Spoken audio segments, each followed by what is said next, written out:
کی مناسبت سے تابوت برآمد ہوگا رسول خدا کا، اس کے پھر ماتم اور نواخوانی ہوگی، اور مجلس سے مولانا صادق اختر صاحب خطاب فرمائیں گے، اور کل جناب حسن مشتبہ علیہ السلام کا تابوت برآمد ہوگا۔ اب سے زیادہ سے زیادہ شاید تعداد کی شرکت کی درخواست ہے۔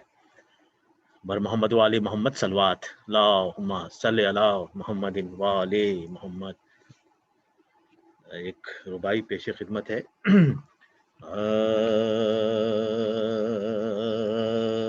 امتحان عاشقی میں،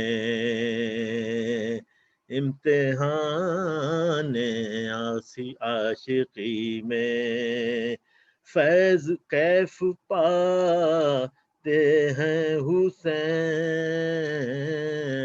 امتحان عاشقی میں، کیف پاتے ہیں حسین، مشکلوں میں ہر قدم پر مسکراتے ہیں حسین، مشکلوں میں ہر قدم پر مسکراتے ہیں حسین، لا فتح الا علی، لا سیف الا ذوالفقار، لا فتح الا علی، لا سیف الا ذوالفقار، پڑھتے جاتے ہیں فرشتے، بڑھتے جاتے ہیں حسین، پڑھتے جاتے ہیں فرشتے، بڑھتے جاتے ہیں حسین، امتحان عاشقی میں۔ بر محمد و آل محمد صلوات، اللہم صلی علی محمد و آل محمد۔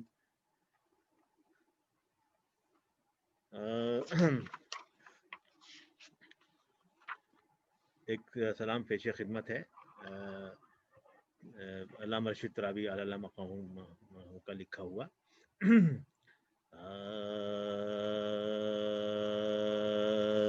چراغ طور جلایا ہے،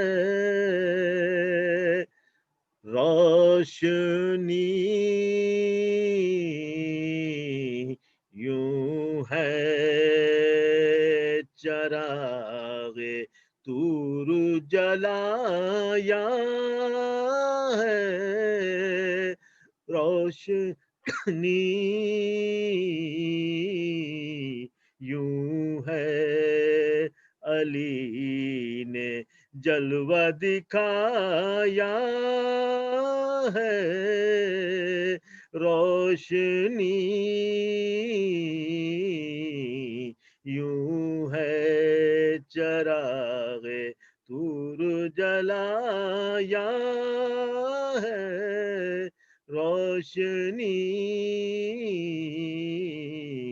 یوں ہے، میری نظر میں کمی تھی مگر غم شہ میں، میری نظر میں کمی تھی مگر غم شہ میں، ایک اشک آنکھ میں آیا ہے، روشنی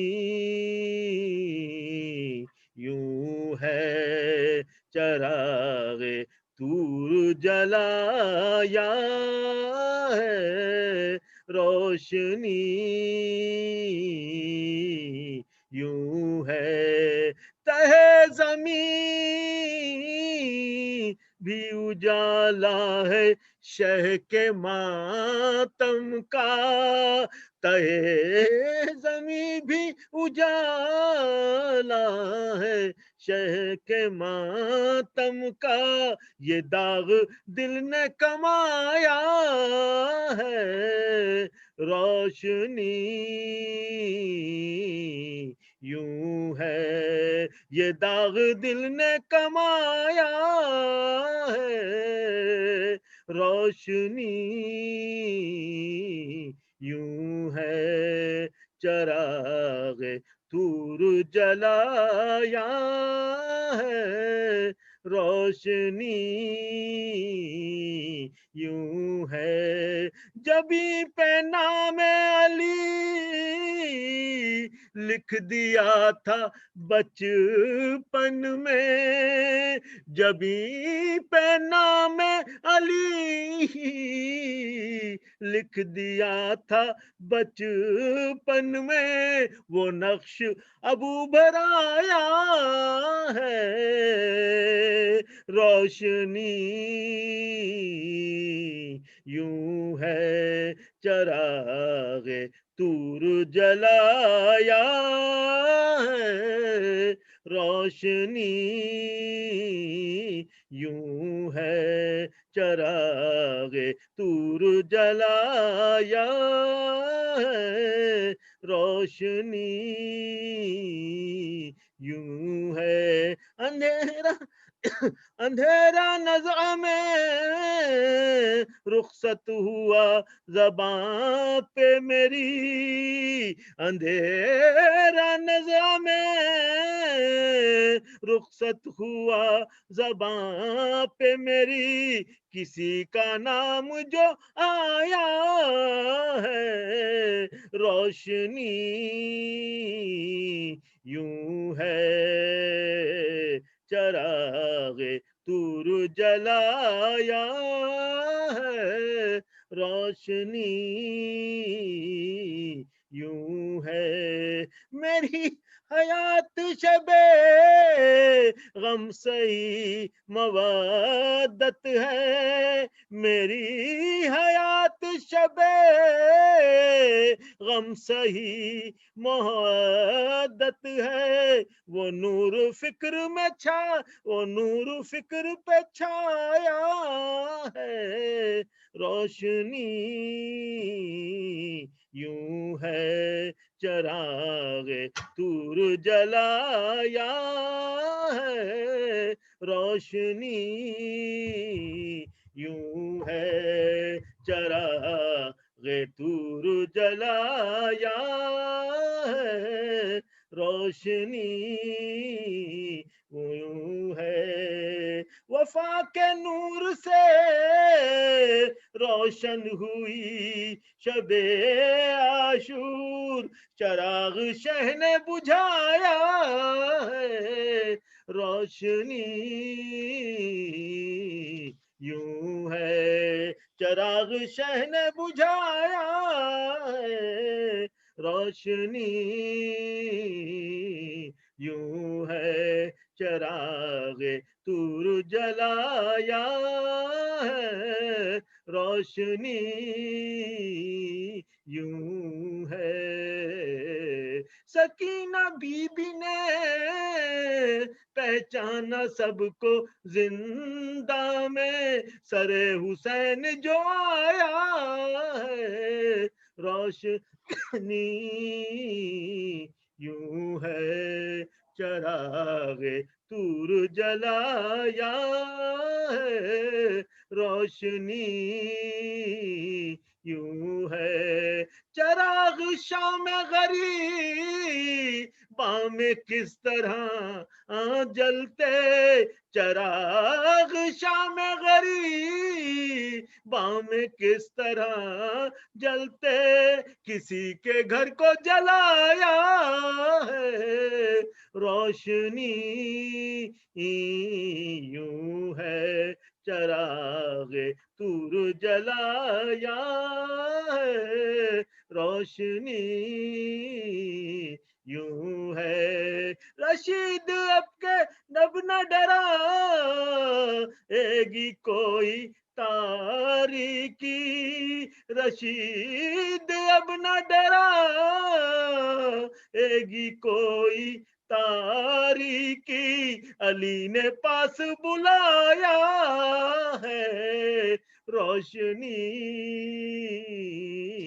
یوں چراغ طور جلایا ہے، روشنی یوں ہے علی نے جلوہ دکھایا ہے، روشنی یوں ہے چراغ طور جلایا. بر محمد علیہ وسلم.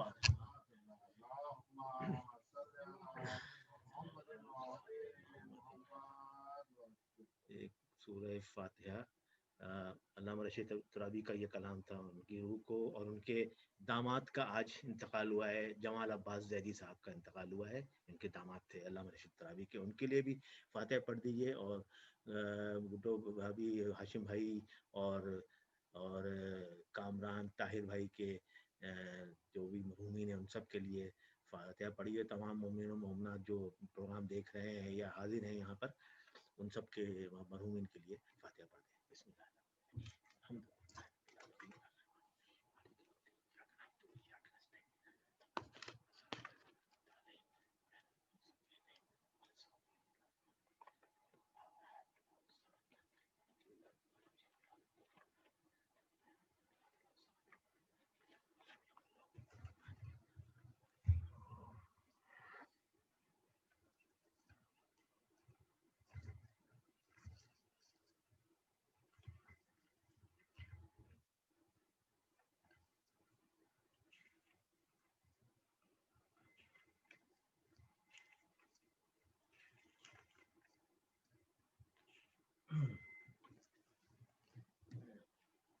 حضور ختمی مرتبت کی شب شہادت سے متعلق مرثیہ پیش خدمت ہے. محمد صلی اللہ علیہ وسلم.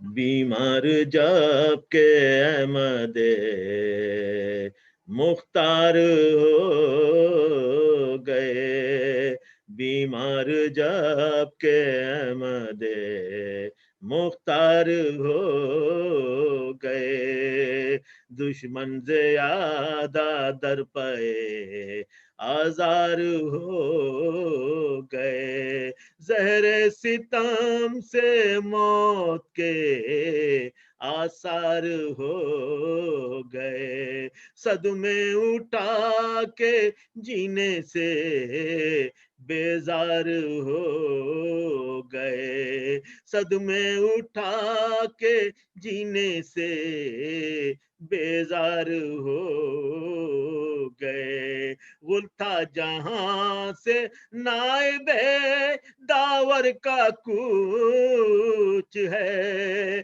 افسوس سوئے خلد پیمبر کا کوچ ہے، افسوس سوئے خلد پیمبر کا کوچ ہے، شفقت سے فاطمہ کو بلایا رسول نے، سمجھا کہ اپنے پاس بٹھایا رسول نے، جب دامن بطول کو پایا رسول نے، بستر کے بدلے اس کو بچھا یا رسول نے، بستر کے بدلے اس کو بچھا یا رسول نے، سر رکھ کے اپنا زانوئے تاغ اختر پہ سو گئے، راوی کا ہے یہ قول کے بے ہوش ہو گئے، راوی کا ہے یہ قول کے بے ہوش ہو گئے، ہوش آیا تو بلایا حسن اور حسین کو، لپٹایا اپنے سینے سے ہر نور عین کو، نانا کے غم میں کھویا نوا سونے چین کو، رو رو کے یہ سنایا شہ مشرقین کو، رو رو کے یہ سنایا شہ مشرقین کو، افسوس آج داغے جدائی دکھاؤ گے، سنتے ہیں ہم یہ سب سے ہمیں چھوڑ جاؤ گے، سنتے ہیں ہم یہ سب سے ہمیں چھوڑ جاؤ گے، سر پیٹ پیٹ رونے لگی ہائے فاطمہ، بولی کہ کس طرح نہ علم کھائے فاطمہ، جو حال دل ہے کس سے وہ دہرائے فاطمہ، افسوس اپنے باپ سے چھٹ جائے فاطمہ، افسوس اپنے باپ سے چھٹ جائے فاطمہ، اس غم سے آس ٹوٹ گئی دل ملول کی، آفت میں مبتلا ہوئی بیٹی رسول کی، آفت میں مبتلا ہوئی بیٹی رسول کی، رو رو حسن حسین یہ کہتے تھے بار بار، اب کوئی زانوؤں پہ بٹھا، کب کون زانوؤں پہ بٹھا کر کرے گا پیار، نانا گلا رے لگاؤ نوا سے ہیں بے قرار، رونے جنہیں نہ دیتے تھے اب ہیں وہ اشک بار، رونے جنہیں نہ دیتے تھے اب ہیں وہ اشک بار، کیا کیا غم و ملال نہ گھر کے دل میں گر گئے، جو ناز اٹھانے والے ہمارے تھے مر گئے، جو ناز اٹھانے والے ہمارے تھے مر گئے، رونے سے اہل بیت کے تھا حشر شکار، دلوا محمد کی صدا سے ہوا فگار، گھر میں تو سب عزیز پیم برتے اشک بار، دروازے پر کھڑے ہوئے روتے تھے جان سار، دروازے پر کھڑے ہوئے روتے تھے جان نثار، سینے بھرے تھے رنج سے ماتم کو ہاتھ تھے، جبریل اشک بار فرشتوں کے ساتھ تھے، جبریل اشک بار فرشتوں کے ساتھ تھے، میں شرب پا کیا جو صغیر و کبیر نے، سمجھایا ضبط کر کے جناب امیر نے، تدبیر غسل شاہ امم کی وزیر نے، نہلایا ان کو عاشق رب قدیر نے،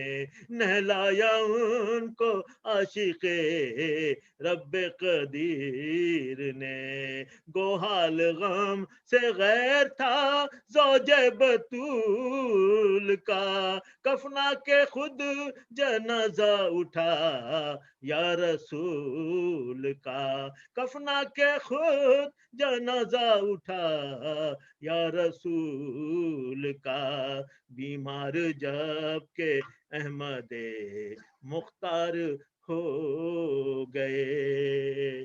اب میں بلا کسی تاخیر کے جناب مولانا صادق اختر صاحب سے گزارش کروں گا کہ زیر منبر اور ہمیں اپنی مجلس سے مستفیض کریں، بر محمد و آل محمد صلوات۔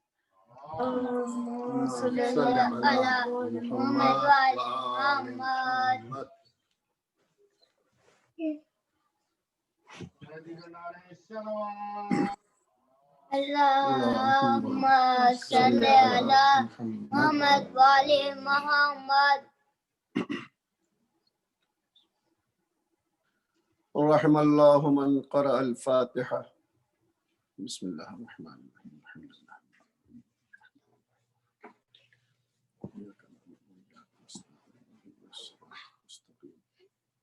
صراط الذين أنعمت عليهم غير المغضوب عليهم ولا الضالين. بسم الله الرحمن الرحيم. اللهم صل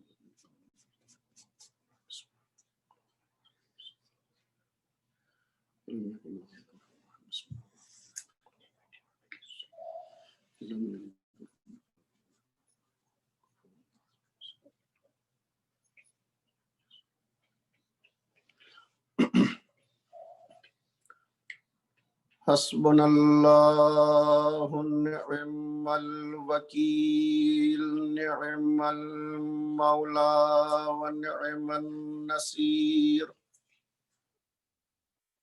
لا حول ولا قوة إلا بالله العلي العظيم.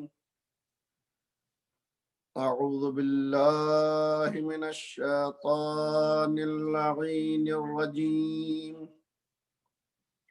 بسم الله الرحمن الرحيم.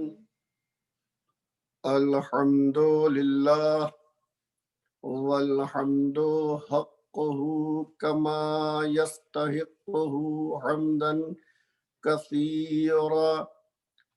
وأعوذ به من شر نفسي إن النفس لأمارة بالسوء إلا ما رحم ربي.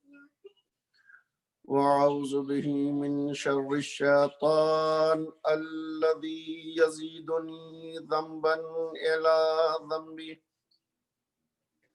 وأعترض من كل جبار فاجر وسلطان جائر وعدو قاهر. اللهم اجعلني من جندك فإن جندك هم الغالبون. واجعلني من حزبك فإن حزبك هم المفلحون. واجعلني من أوليائك فإن أولياءك لا خوف عليهم ولا هم يحزنون.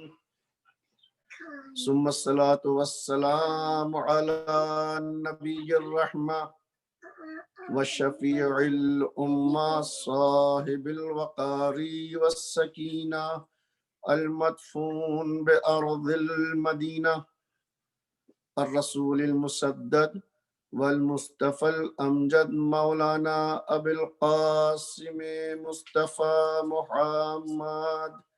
اللهم صل على محمد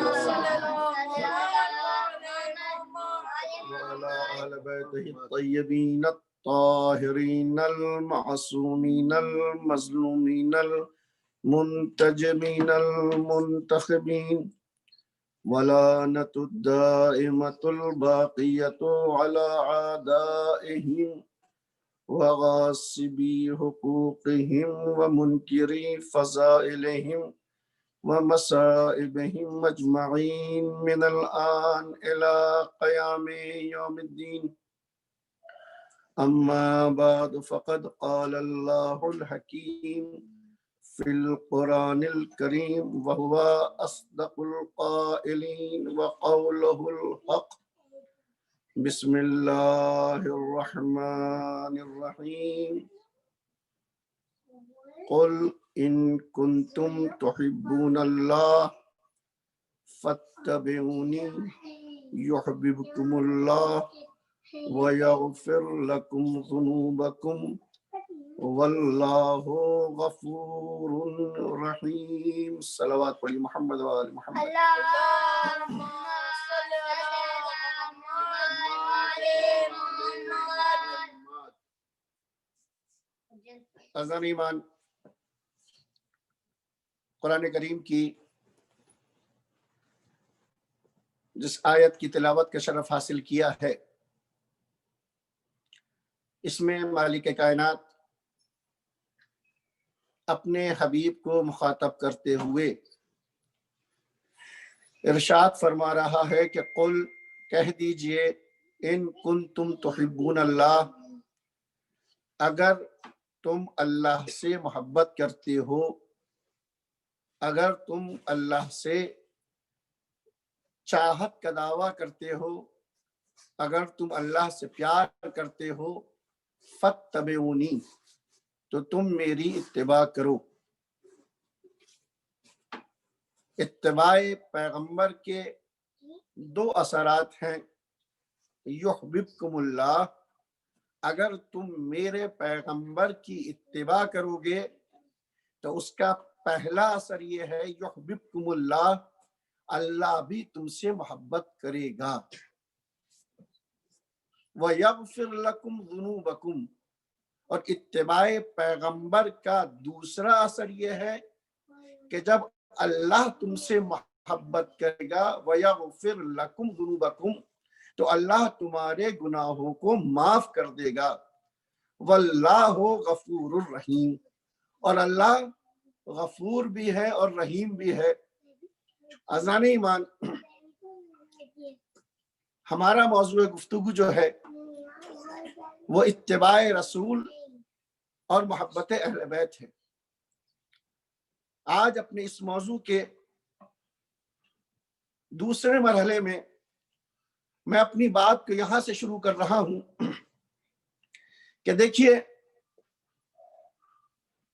جس قرآن کی تلاوت کا شرف میں نے حاصل کیا ہے اور جو آیت میں نے آپ کے سامنے پڑھی ہے، یہ پوری کی پوری آیت، بلکہ یوں کہوں تو بہتر ہوگا کہ پورا کا پورا قرآن کتاب ہدایت ہے۔ یہ انسانوں کی ہدایت کے لیے نازل کی گئی ہے۔ دیکھیں، دنیا میں جو کتابیں پائی جاتی ہیں اس کی ہدایت میں اور اس قرآن کی ہدایت میں زمین اور آسمان کا فرق ہے۔ بے شک دنیا میں جو بھی کتابیں پائی جاتی ہیں وہ بھی انسان کو جہالت سے نکالتی ہیں، علم کی روشنی میں لا کر کے کھڑا کر دیتی ہیں، اور قرآن بھی انسان کو تاریکی سے نکالتا ہے اور علم و معرفت کی روشنی میں لا کر اس کو علم و معرفت سے روشناس کراتا ہے۔ مگر دنیاوی کتابوں کی ہدایت میں اور قرآن کی ہدایت میں زمین اور آسمان کا فرق ہے۔ وہ فرق کیا ہے؟ یوں تو ہم بہت سے فرق کو آپ حضرات کے سامنے پیش کر سکتے ہیں، لیکن بنیادی فرق کیا ہے؟ دنیا کی کتابیں بھی انسان کو جہالت سے نکالتی ہیں اور کتاب الہی بھی انسان کو جہالت سے نکال کر آگاہی کی دنیا سے روشناس کراتا ہے، مگر دونوں کی ہدایت میں فرق ہے۔ کیا فرق ہے دونوں کی ہدایت میں؟ دیکھیں، دنیا کی کتابیں چاہے جتنی بھی مدلل کیوں نہ ہو، چاہے جتنی بھی مستحکم اور مضبوط کیوں نہ ہو علمی اعتبار سے، چاہے انسانی ذہن کے اعتبار سے ان کتابوں کو مرتب کیوں نہ کیا گیا ہو، مگر ان کتابوں کا نقص یہ ہے کہ جب وہ ہدایت کرتی ہے تو جیسے جیسے ہدایت پانے والوں کے درجات بدلتے ہیں ویسے ویسے سلیبس بدلتا چلا جاتا ہے۔ جہاں کلاس بدلے وہاں سلیبس بدل گئے، جہاں انسانیت کے کلاس بدلے وہاں کتابیں بدلنا شروع ہو گئیں۔ دنیاوی کتابوں کا اصول یہ ہے کہ وہاں درجے بندی کے اعتبار سے کتاب انسانوں کی ہدایت کرتی ہے، مگر قرآن وہ واحد کتاب ہے جہاں درجے بندی کے اعتبار سے ہدایت نہیں ہوتی۔ جس درجے کا بھی انسان ہوگا یہ اللہ کی کتاب اس کی ہدایت کرے گی۔ جس درجے کا بھی انسان ہوگا، توجہ کا طالب ہوں، جس درجے کا بھی انسان ہوگا اللہ کی کتاب اس کی ہدایت کرے گی۔ مثلا سورہ بقرہ میں ارشاد ہوتا ہے، شہر رمضان الذی انزل فیہ القرآن ھدی للناس شہر رمضان وہ مہینہ ہے جس میں اللہ نے کتاب کو نازل کیا ہے، وہ کتاب جس کی صفت یہ ہے ہدی للناس کہ وہ لوگوں کی ہدایت کرتی ہے۔ دوسری جگہ ارشاد ہوتا ہے ہدی و رحمہ للقوم یؤمنون، یہ کتاب الہی کتاب رحمت ہے، کتاب ہدایت ہے، کس کے لیے؟ صاحبان ایمان کے لیے۔ تو ایک جگہ ارشاد ہوا کہ یہ کتاب انسانوں کی ہدایت کے لیے ہے، دوسری جگہ ارشاد ہوا یہ کتاب صاحبان ایمان کی ہدایت کرتی ہے۔ اور سورہ بقرہ میں تیسری مرتبہ ارشاد ہوتا ہے بسم اللہ الرحمن الرحیم الف لام میم ذالک الکتاب لا ریب فیہ ہدی للمتقین، یہ وہ کتاب ہے جو صاحبان تقوی کی ہدایت کرتی ہے۔ تو کتاب الہی ہے ایک، اس میں ایک جگہ ارشاد ہوتا ہے یہ کتاب انسانوں کی ہدایت کے لیے ہے، دوسری جگہ ارشاد ہوتا ہے یہ کتاب صاحبان ایمان کی ہدایت کے لیے ہے، تیسری جگہ ارشاد ہوتا ہے یہ کتاب صاحبان تقوی کی ہدایت کے لیے ہے۔ تو کیا معاذ اللہ اللہ کے کلام میں نقص پایا جاتا ہے، اللہ کے کلام میں تردد پایا جاتا ہے، اللہ کے کلام میں تناقض پایا جاتا ہے کہ کبھی وہ کہتا ہے انسانوں کی ہدایت کے لیے ہے، کبھی وہ کہتا ہے صاحبان ایمان کی ہدایت کے لیے ہے، کبھی وہ کہتا ہے صاحبان تقوی کی ہدایت کے لیے ہے۔ آخر وجہ کیا ہے؟ یہ تناقض ہے، یہ تناقض نہیں ہے۔ تو عزیزوں کلام الہی میں نقص نہیں پایا جاتا، کلام الہی میں تناقض نہیں پایا جاتا، کلام الہی نقص اور عیب سے پاک ہے۔ اس کتاب کی خاصیت یہ ہے کہ اگر اس کتاب سے کوئی انسان ہدایت کرتا ہے تو یہ کتاب اس کو بھی ہدایت دیتی ہے، اگر اس کتاب سے کوئی صاحبان ایمان ہدایت پاتا ہے تو یہ اس کی بھی ہدایت کرتی ہے، اگر اس کتاب سے کوئی صاحب تقوی ہدایت حاصل کرنا چاہے تو یہ اس کی بھی ہدایت کرے گی۔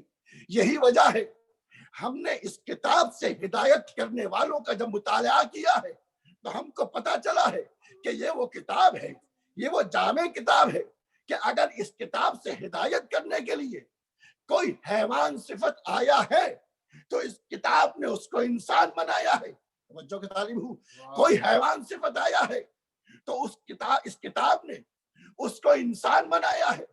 کوئی انسان ہدایت کرنے کے لیے آیا، ہدایت لینے کے لیے آیا تو اس کتاب نے اس کو مسلمان بنایا ہے۔ کوئی مسلمان جب ہدایت لیتا ہوا آگے بڑھا تو اس کتاب نے اسے سلمان بنایا ہے۔ جب سلمان علم و آگاہی کی منزلت کو حاصل کرتے ہوئے وارثان قرآن سے تمسک جوتے ہیں تو یہی سلمان منا اہل بیت ہو جاتے ہیں۔ یعنی یہ وہ کتاب ہے جو ہر صنف انسانیت کی ہدایت کرنے والا ہے۔ صلوات پڑھیے محمد و آل محمد، محمد و آل محمد۔ جزاک اللہ ماشاء اللہ۔ یہ وہ کتاب ہے جو ہر صنف کے لوگوں کی ہدایت کرتی ہے۔ اچھا، صرف ایک کتاب تو نہیں ہے جو اللہ نے اس کی ہدایت کے لیے بھیجا ہو، بندوں کی ہدایت کے لیے بھیجا ہو، نہیں، 114 صحیفوں کو اللہ نے ہدایت کے لیے نازل کیا، اور پھر 4 آسمانی کتابوں کو اللہ نے ہدایت کے لیے نازل کیا ہے۔ تو کیا 114 صحیفے اور 4 آسمانی کتابیں سب برابر ہیں؟ نہیں، 4 آسمانی کتابیں چھوڑیے 114 صحیفوں کو، جو اولو العزم پیغمبروں پر کتاب نازل ہوئی ہے، توریت موسیٰ پر نازل ہوئی، انجیل عیسیٰ پر نازل ہوئی، زبور داؤد پر نازل ہوئی، اور قرآن کریم میرے نبی پر نازل ہوا، تو ان 4 کتابوں کا رتبہ ایک ہے، ان 4 کتابوں کی منزلت ایک ہے۔ یہ 4 کتابیں مقام و منزلت کے اعتبار سے ہم پلہ ہیں؟ نہیں، ہم پلہ نہیں ہے۔